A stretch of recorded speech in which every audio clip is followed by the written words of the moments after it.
Сәлем достар. Бүгін Canva приложениесінде Canva Pro'да, точнее, видео шақыру жасап үйрететін боламын. Плюсты басамыз және де приглашение деген таңдаймыз. 30 секундтық қысқа видео үйрететін боламын. И осы жерде неше түрлі варианттар шығады. Неше түрлі әдемісі, соның біреусін таңдайық. Canva Pro бұл. Canva Pro болғандықтан Pro'ны спокойно таңдай берсеңіздер болады. Неге? Фото шақыруды жасаймыз да, осы фото шақырудан видео шақыру жасаймыз. Оны қалай істейміз, например, единорогтың үстін бассаңыздар, бұның бәрі үстіп қозғалады. Үстіп ұсталынады, өшіріп тастасаңыз болады, ұнамаған жерін. Енді астында функциялар бар, сол анимация дегенге кіреміз. И осы жерде неше түрлісін таңдаймыз. Например, мынандай бар, пульс деген бар, появление деген бар. Стик деген бар, осындай бар, неше түрлісі бар. Сол ұнағанын таңдаймыз өзімізге қазір. Пульс деген таңдайын.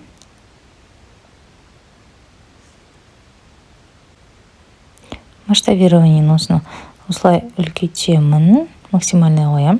Енді мынасын қайтына жиып алып қоямын. Замокты таңдаймыз, замокқа тоже анимация қоям. Тоже пульс таңдаймын да, масштабированиені максимальный қоямыз, неге сөзяны алыстан бүйтіп жүріп келген сияқты болады. Енді тағынен өзгертейік. Радуганы тоже увеличение деген таңдап көрейік. Пульс екен біз таңдап масштабированиені енді көрейік. Неге радуга, замок, ат бәрі жүріп жатыр. Облаканы тоже жүргіземін қазір. Облаканы дрифт қылайын в этом направлении. Неге былай жүретін де қылайын. Сөзім мына жаққа қарай келеді. Коронаны тоже қозғалтайын. Коронаны.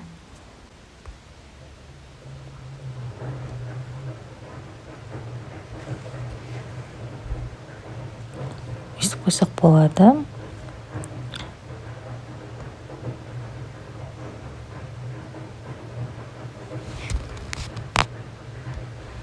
Енді бұлттар бәріне қойып шықсаңыздар болады. Осылай, бұлт қалаларды қоя салайын тоже. Увеличение формы деп. Кристалдар тұра берсін. Мінекей.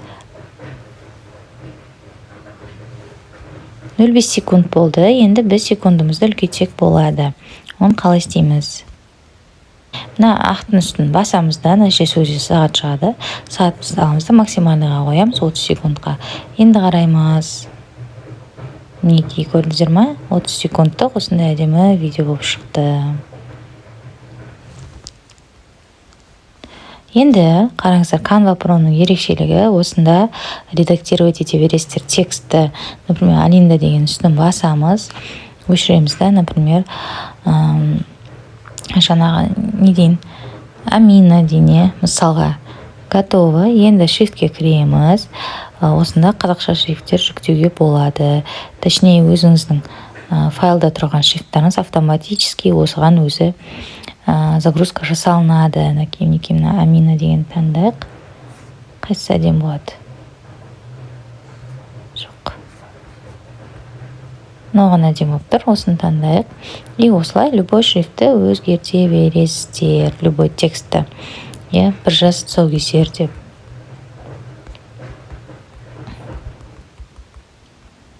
Шрифт алып таңдайсыздар. Бір жас тұсаукесер.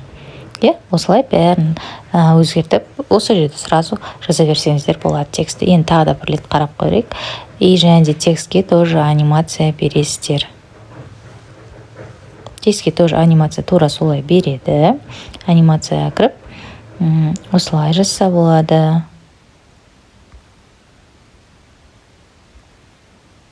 Көрсетіп тұрған жоқ. Неге осылай жазса болады, бір жас тұсаукесер тоже анимация бересіздер. Неге әдем болды. Қараңыздар.